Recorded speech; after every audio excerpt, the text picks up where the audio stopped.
Hello everyone. We're back at the farm today and at the Pond Granny's house. The contractors are here. We're starting to work on it finally. Thank you, Jesus. So we're finally going to work, and we're going to cut the grass around here. The grass hasn't been cut yet this year. It's the 1st of May, and some of the weeds are popping up. So we're going to cut it around here and make it look a little better and make it a little easier for the contractors. I've got a lot to do today, so just trying to get a video in.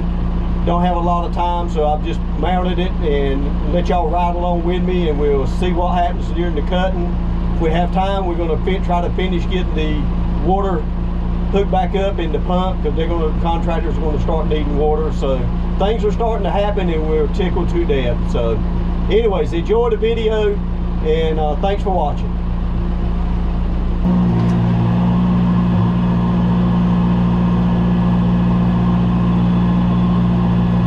Getting started on the house. Contractor, there's this truck here working today, so we're going to try to get some make it look a little neater around here, make it easier for them to work.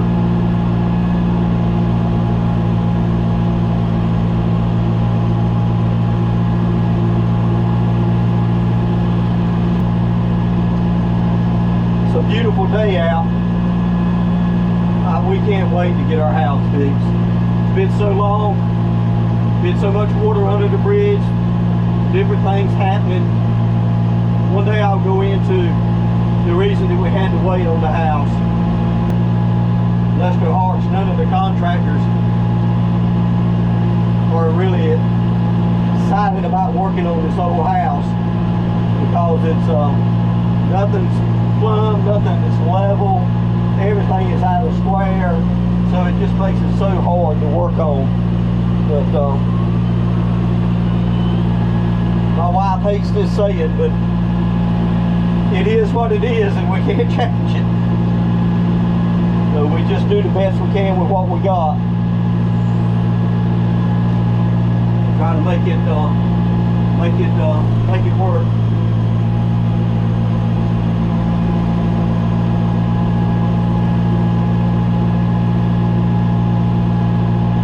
When I drove up today, first thing the contractor come out and said, "Can you cut the grass around there?" Said, "This is the time of the year that the snakes come out, and I can't see where I'm walking." And bless his heart, I don't blame him a bit. I wouldn't want to. That's the reason I'm here, because I know I wouldn't want to work with it like it is and all growed up around it. So that's the reason I'm here cutting it, so make it a little easier for them. And it would be different if this is the only thing I had to do today, but it doesn't look like my loggers are working today. Lester Hart's, the timber cruiser, told me that they were a small outfit, and everything they've got is paid for, but with it being paid for, it's got a little age on it too. It's like a tired old man. Some of it is kind of tired, so he told me, he said sometimes they'll work on it as much as they work, as they log. And I know how that is. I've been there, done that. So, and then the mills has got them on quota, so they can't just work all they want to work. The mills won't let them haul. They won't buy the wood, not just from them, but from all the loggers. You would think as many houses that are being built, and as much stuff is going on in the country, that there'd be a lot of need for lumber and stuff. We're excited about our house getting fixed. Let's talk about that.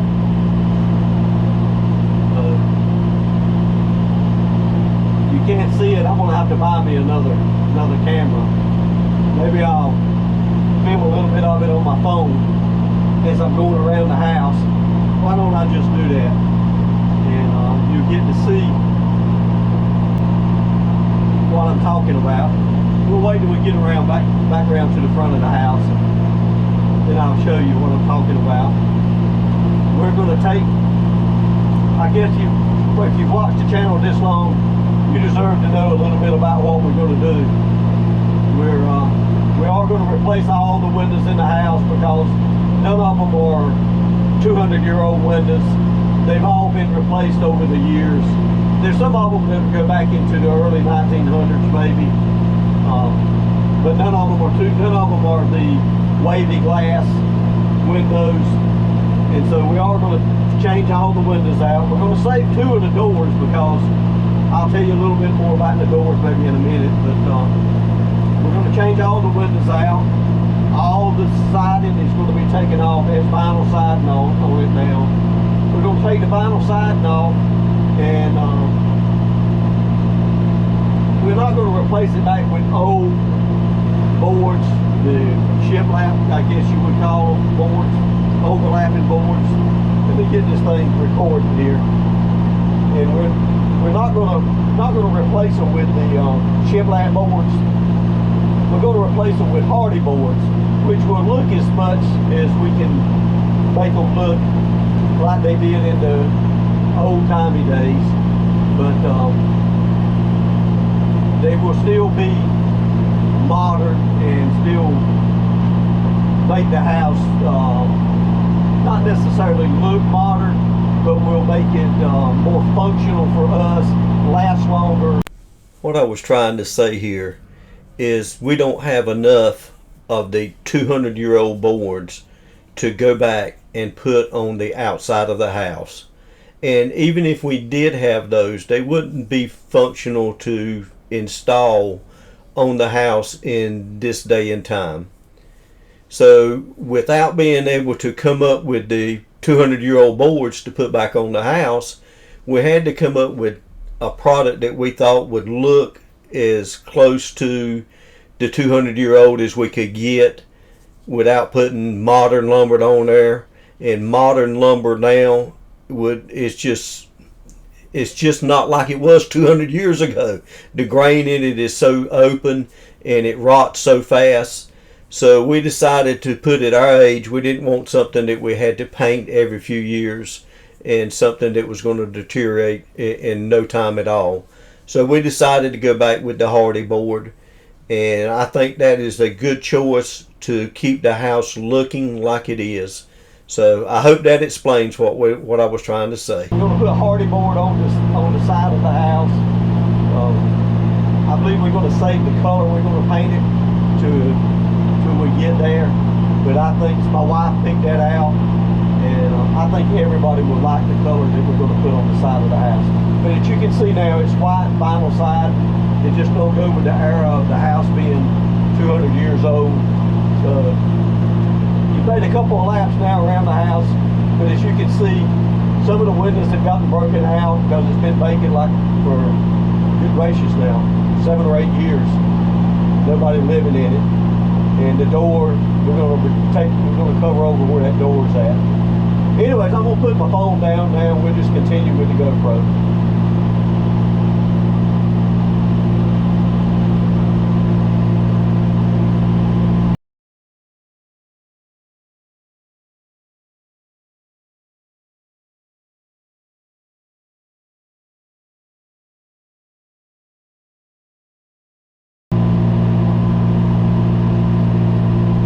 Probably see the pump with the top still up on it.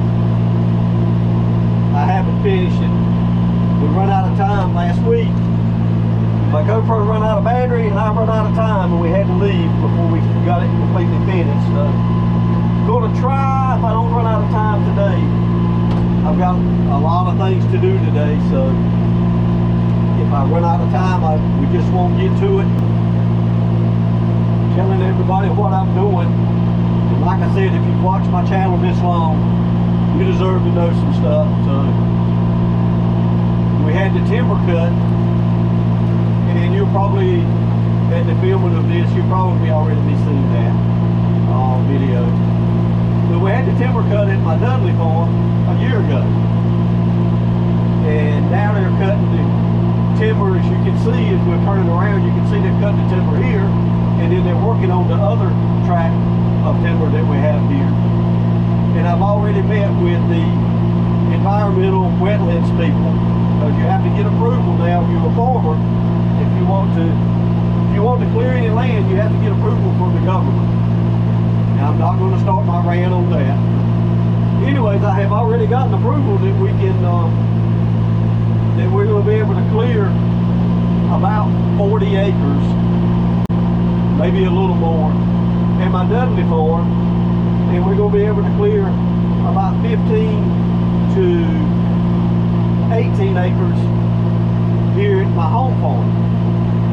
So, what my intentions are, as a tired old man, I'm going to buy my own excavator, and I'm going to dig the stumps up, and I'm going to clear the land myself.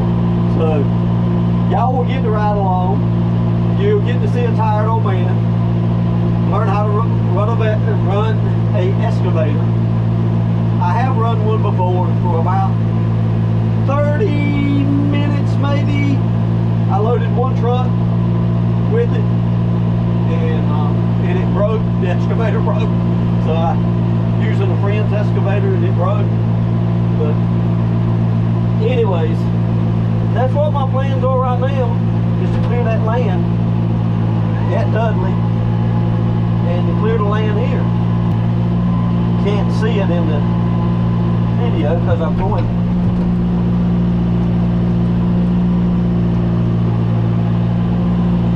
I'm backing up to it. When I turn around, you'll be able to see it. This is the great myrtle that was at the house. It did survive, and it's growing. And I guess this will be a good time as anybody to tell everybody, I'm sorry the pecan trees did not make it. They come out the first year and they look like they were going to thrive and do well, but I think what happened to the pecan trees is when we had that cold year, that cold winter that got down to -10 degrees. That's just not normal for here, for this part of North Carolina, and I think it hurt them pretty bad. I know it hurt the crepe myrtle. So, but evidently crepe myrtle was pretty hardy, because it is it's living. I'm going to let it grow for another year or two. I'm just going to stop there. I'm going to turn Granny's bird bath up. I'm going to put that up later on. Anyways,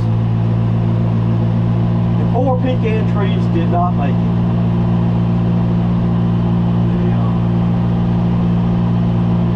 And I really hated that, because I remember when my granddaddy planted those when I was a little boy. And I remember my granny telling him then, when they were old, when he planted them, not quite as old as I am now, but she said they would never live to see to get any pecans off of those trees. And that's one of the few things she was wrong about. Got a lot of pecans off of them. My granddaddy enjoyed going out there and picking up pecans every year.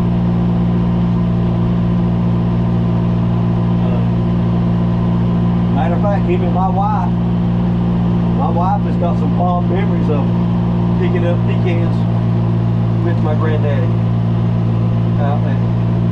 She really enjoyed that too. I said some good fond memories. I've hired a friend of mine who's going to come, and he's actually going to come and spray the yard to get rid of all the weeds. And I don't know where other folks has this in their part of the country, but we have bahia grass, and yay! If you have it, you know exactly what I'm talking about. Yay! My friend of mine said he can get rid of it, and I hope he can.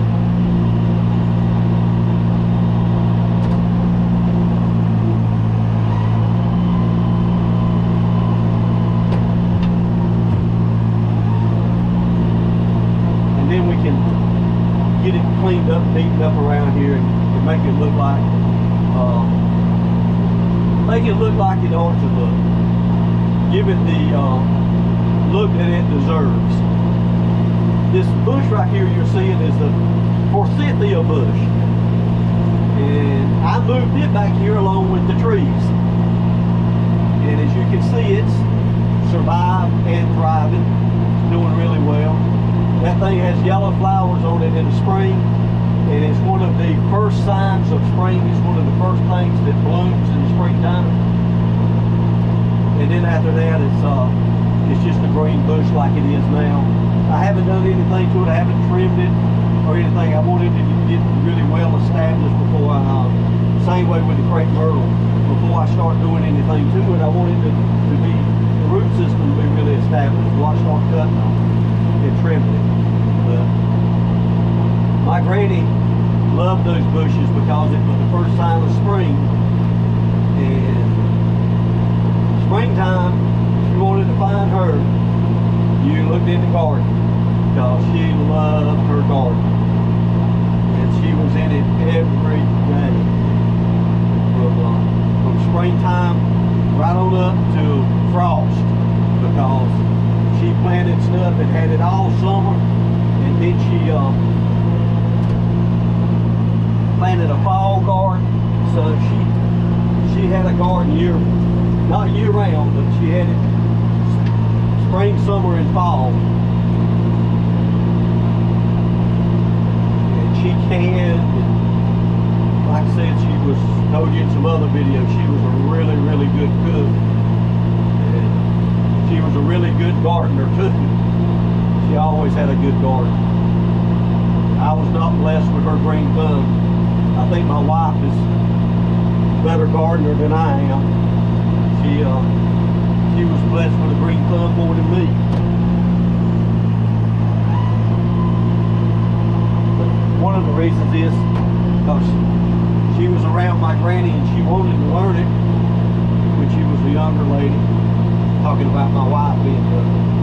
She wanted to learn, and my granny wanted to teach her. And so you got somebody wants to learn, somebody wants to teach them, they usually learn pretty quick. And my wife, like I said, she loves the garden too.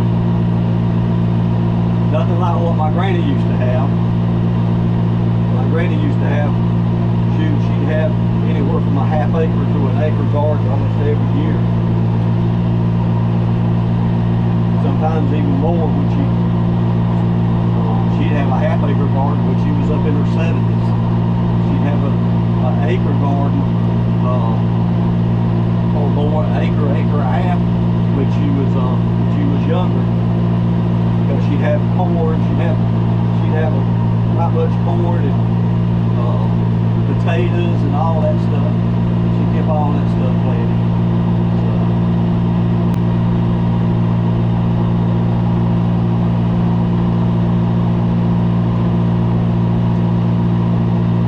I didn't talk about it in my video last time when I was here, but my logger, bless his heart, when we were back here, me and my wife doing the measuring on the house, my son called me and said, Dad said, there's a truck coming back there with a trailer behind it, loaded down with limbs and stuff from trees. He's been hauling that stuff back there for 2 days. I said, hauling it back here? He said, yeah, he's been carrying it back there. And so I went and met with the gentleman when he got back here, and the logger had told him that the gentleman that was hauling the limbs back here anyways the logger had told him that he could bring his limbs back here from another job and put them on my farm. And I was like, really?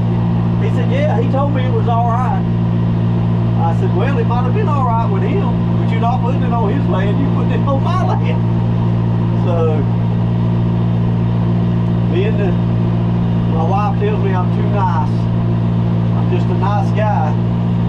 But I had told the loggers that I've got a little 2 acre, about 2.5 acres on the other side of the major highway that I want to get cut. And I told them I would give them the lumber if they would cut it.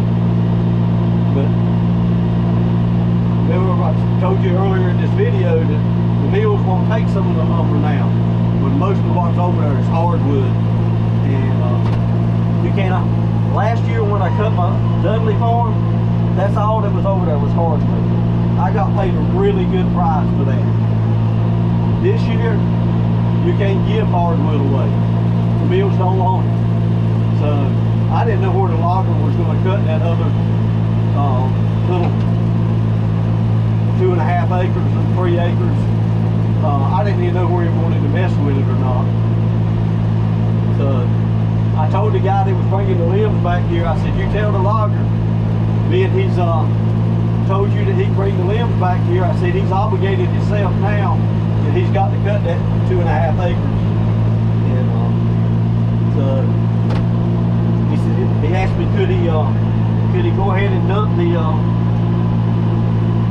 load of limbs. He had about 2 or 3 more loads of limbs. And I said, as soon as you call the logger and make it straight with the logger that he's going to cut that timber now, he's obligated himself to do that. So he calls the logger. The logger's back here working. But he calls the logger and tells him. And the logger says, well, I was going to cut that anyway. So I wound up with, I don't know, I tried to throw the load of limbs that I didn't want. But anyways, I'm good as my word. I told him if they cut that I'd deal with the limbs. I know the logger was probably looking at it like, well, you got all these other limbs back here too. But what the logger don't know is I'm going to clear that land, about half of it anyway. So that just puts me having to deal with that extra tractor trailer load or more of limbs. It puts me having to deal with that. And when I don't want to deal with it. I wish my little buddy was with me. Of course, he's not little now. He's 18 years old. But I'll tell y'all a little story about that. If I get my tractor out of the ditch. But when he was little, we were bush hogging at another field. We called it the horse pasture. I used to have horses in there. Don't have horses now, but at that time I did. Or before then I did. But anyways, we were back there bush hogging, and my wife called me and I was talking on the phone and she asked me what I was doing. And I told my little buddy, I said, tell Grandma what we're doing. He said, we're bushwhogging. We're bushwhogging, Grandma, bushwhogging. So I mess on him now. He asked me what am I doing. I said, I'm going bushwhogging. So this one is for you, Nathaniel. I'm bushwhogging, buddy. Anybody wants to know what I'm doing, I'm bushwhogging.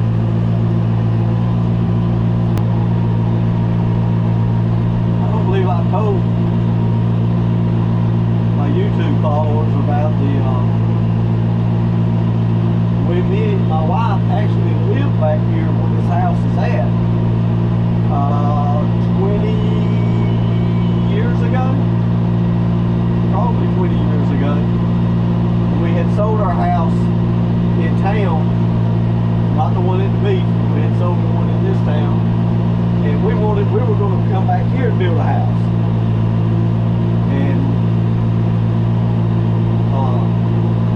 we wanted to come back here. My mom was actually living in this house that we're restoring now. She lived in it, and not back here. I had this house moved back here. So, but anyways, we lived back here for probably a year and a half, maybe 2 years, and we called it paradise when we lived back here. We actually loved it, but reason, and I can't tell you what the reason is because I don't remember. It's not that I don't want to tell you, but we wound up not building a house back here. We lived actually in a mobile home back here for, like I said, a year and a half. It was we loved living back. We loved where it was at, but then I think we found out some things not about back here, but we just didn't. We decided not to build back here. The battery went dead on my GoPro, so I'm filming this with my phone. Might be a little jerky because I'm holding it with my hand. I figured I'd give you a lap around and show you what it looked like. I haven't done the weed eating yet. Don't know where I'll have time to do that. Probably going to get my grandson to come back here and do that. But I figured I'd give you a lap around. Let's let you see what it looks like after we're finished with it. Finished with the bushwhoggin anyways, as my little buddy Nathaniel would say.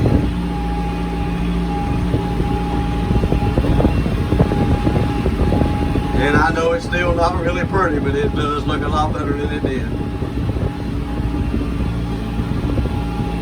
At least the contractors will be happy, especially when we get it weed eated. As you can see right up around the house, still needs it pretty bad. So we'll try to get that addressed either later on today or tomorrow.